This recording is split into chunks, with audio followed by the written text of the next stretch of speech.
lui explique « Il y a 6 mois que je l'ai à mon service. C'est une bonne petite, mais timide, craintive, surtout très insouciante. Elle ne pense pas à se changer quand elle est toute mouillée de pluie, et elle dormirait à l'étable ou à la belle étoile si on y veillait.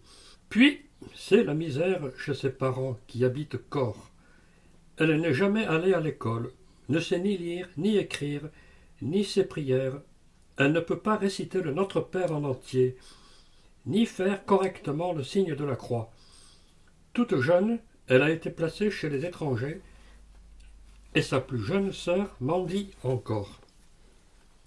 On appelle Mélanie. Le maire l'avertit d'un ton sec. « Prends bien garde, ma petite, de ne dire ni plus ni moins. » L'enfant a peur, mais affirme avec courage « J'ai dit tout ce que cette dame nous a demandé de dire. » Le maire frappe alors la table du poing. La vaisselle vibre, la pièce tremble, et d'une voix autoritaire, il affirme « Tu as dit à ton maître que tout cela n'était pas vrai ?» L'enfant se fâche.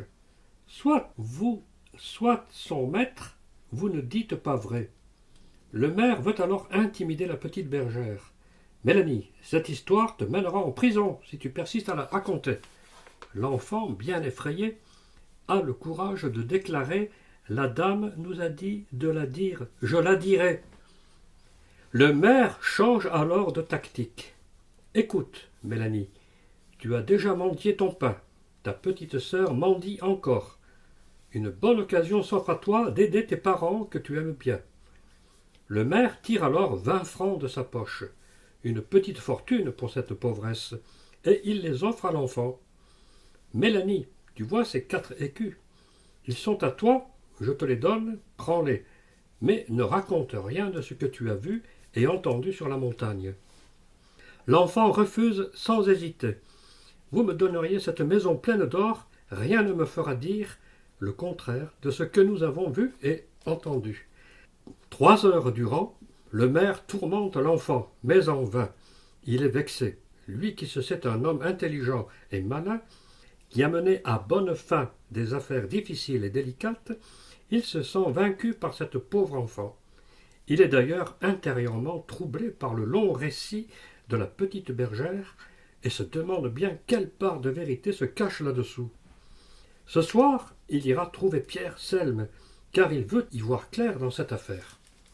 Pendant ce temps, Maximin, accompagné de Pierre Selme, est retourné à Corps, qu'une heure de marche sépare du village de la Salette. Avec ses 1200 habitants, Corps est la ville de ressources de ce coin perdu dans la montagne. Là, on vient s'approvisionner chez les marchands et les artisans. Là s'arrête la diligence de Grenoble à Gap. Là aussi, on a recours aux autorités, gendarmes, greffiers, notaires. Là aussi est le siège du doyenné avec sa tête l'abbé Melun. C'est là qu'habite le charron Giraud, le papa du petit pâtre de Pierre Selme. Maximin, accompagné de son maître, fait irruption au cabaret. « Tu sais, dit Selme à Giraud, ton fils vient d'avoir un rare bonheur. » Le charron comprend mal. « Un malheur? Que lui est-il donc arrivé? » ?»« Pas un malheur, mais un bonheur. » Gros rire dans le cabaret. « Oui, il a vu la Sainte Vierge sur la montagne. » Les rires deviennent ricanants, car Corps ne pratique guère. Les jeunes gens ne vont à la messe que pour se moquer de la religion et faire des niches aux filles. On préfère blasphémer et travailler le dimanche tout l'été. Les 2 hommes qui font leur Pâques y vont en cachette de peur des moqueries. On n'écoute même pas le récit de Maximin. Le soir, de retour aux Ablandins, Pierre Selme est abordé par le maire. « Il y a une semaine, explique Selme, mon petit berger était malade. Alors dimanche dernier, je suis allé à Corps et j'ai demandé à un de mes amis, le charron Giraud, de me prêter son petit garçon pour quelques jours en attendant que mon berger soit guéri. Tout d'abord, Giraud ne voulait pas car le petit est une tête en l'air et ne peut tenir en place. Il risquerait de laisser tomber les vaches dans les précipices. À force d'insister, Giraud a fini par accepter à condition que j'aie l'œil sur son fils, et je suis rentré le soir même avec le gamin. Dès lundi, il est monté à la montagne avec mes bêtes. J'y suis allé moi-même tous les jours faucher le pré que j'ai au planeau, et de loin je pouvais surveiller le petit. C'est-il là qu'il a connu Mélanie?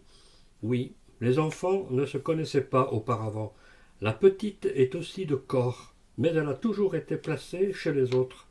C'est moi qui ai dit à Maximin jeudi soir: il y a la petite bergère de chez les Prats qui va conduire ses vaches dans la montagne. Il faut aller avec elle si tu veux. C'est seulement avant-hier, vendredi, que les enfants se sont rencontrés pour la première fois. Chaque jour, Maximin venait me voir dans mon pré, mais samedi, il n'est pas venu. Cela m'a étonné et je lui en ai fait la remarque le soir, au retour du troupeau. C'est alors qu'il m'a conté l'histoire de la dame dans la montagne. Il est très étourdi, le petit. Oui, très. Son père me disait que le mois dernier, il a laissé étrangler sa chèvre. L'autre jour, je l'ai surpris de bon matin qui partageait ses provisions avec le chien. Comme je lui faisais remarquer qu'il ne lui restait rien pour la journée, il m'a répondu: « Je n'ai pas faim. » C'est quand même un bon petit, incapable de soutenir un mensonge et de faire du mal. Le maire apprit que Maximin ne savait ni lire ni écrire. Il n'est jamais allé à l'école, ni au catéchisme. Il n'a pas fait sa première communion et ne sait pas ses prières. Le charron, Giraud, serait un bon ouvrier, mais sa femme est morte quand Maximin était tout jeune, et alors il s'est mis à boire. Et puis il est malade. Il a de l'asthme et des rhumatismes. Après la mort de sa femme, le charron s'est remarié et a eu d'autres enfants. Mais la belle-mère brutalise Maximin, ne lui donne pas toujours à manger. Il n'est pas heureux, le petit, ajoute Selme. Le maire est décidé à aller le lendemain à Corps, voir le charron et interroger l'enfant. Le maire venait à peine de partir quand Baptiste Prat, accompagné d'un voisin, Jean Moussier, vint trouver Selme. « C'est important ce qu'a dit la petite. Il faut mettre tout ça par écrit. Prat sait bien écrire, mais avec peine, faute d'habitude. Puis il connaît mal le français et l'orthographe. Enfin, on va essayer. » Dans la cuisine, Prat, Mélanie, dicte lentement, les paysans se concertent, se mettent d'accord sur les mots. Baptiste tient la plume, gauchement, trace les mots avec maladresse. Tard dans la nuit, le travail est enfin terminé. Pierre Selme, Baptiste Prat et Jean Moussier signent au bas de la dernière page. Le lendemain, lundi, le maire descend à Corps et trouve Maximin chez son père. Il commence par menacer l'enfant. « Malheureux, qu'as-tu fait? Tu as répandu un conte qui met le trouble dans les esprits et ne peut qu'amener des suites fâcheuses. Je ne voudrais pas être à ta place, et j'aimerais mieux avoir tué quelqu'un que d'avoir inventé tout ce que tu as dit en accord avec Mélanie. » « Inventé? Comment voulez-vous que de pareilles choses s'inventent?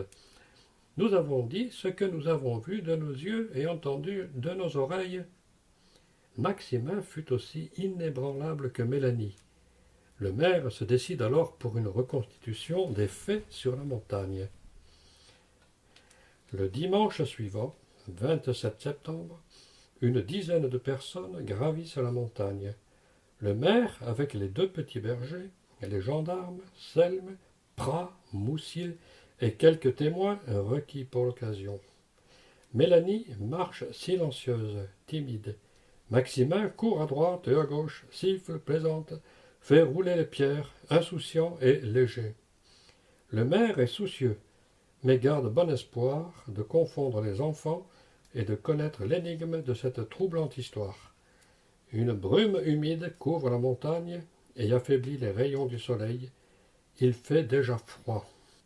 Arrivé à un précipice, un gendarme, agacé par l'attitude de Maximin, prend ce bout de gosse par le fond de la culotte et le tenant au-dessus du vide le menace. Si tu n'avoues pas que tout cela c'est du mensonge, je te laisse tomber. L'enfant est blême de peur, mais une voix intérieure lui souffle. N'aie pas peur, mon petit, n'aie pas peur. On ne te fera aucun mal, aucun mal. Ainsi réconforté, Maximin affirme avec courage. J'ai dit tout ce que la belle dame nous avait dit de dire. Décontenancé par une telle réponse, le gendarme remet l'enfant sur pied.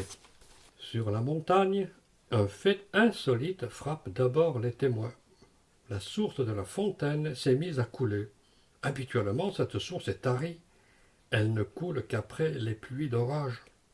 Après la sécheresse de cet été, le gazouillement de la petite fontaine affirme un fait mystérieux et troublant.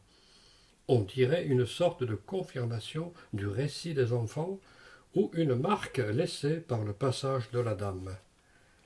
Le soir même, les témoins apprendront que la source s'était mise à couler après le mystérieux événement. Des bergers en avaient fait la remarque et s'en étaient étonnés. Mais cela ne relâche pas la sévérité des gendarmes, mis en mauvaise humeur par cette marche forcée. L'un d'eux menace Maximin à nouveau. Si tu continues à mentir, on te mettra en prison. On ne te donnera qu'un petit morceau de pain noir. Eh bien, je mangerai, répond Maximin tranquillement. Furieux, le gendarme se tait menaçant. S'il te fallait te taire ou mourir, que choisirais-tu? Je mourirai, répond l'enfant avec calme.